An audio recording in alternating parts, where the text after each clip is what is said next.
Hello， 大家好，我係 詳細食譜。咁咧今日整呢一樣嘢咧，其實都係一個幾實驗性質嘅嘢嚟嘅，因為我從來都未見過有一樣嘢出現過。咁其實今日咧我整咧就係蘋果金寶啦。其實我就一直喺度諗啦，可唔可以喺上面咧砌上唔同嘅圖案咧？咁所以咧就形成咗今日我照整嘅嘢啦。我今日就會試下喺上面啦整龍貓嘅公仔啦。咁我哋就快啲開始啦，去片。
呢個咧就係我今次整嘅蘋果金寶啦，估唔到係成功嘅，因為我以為真係會失敗，但係整出嚟嘅效果同我想象中差唔多啦。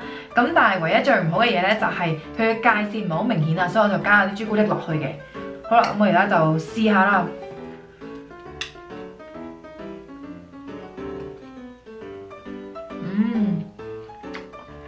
呢個甜品咧係超級好食。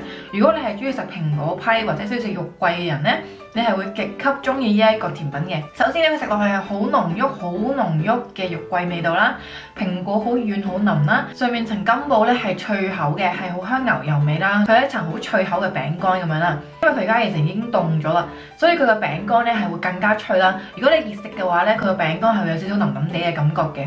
佢有啲太甜啊，我覺得。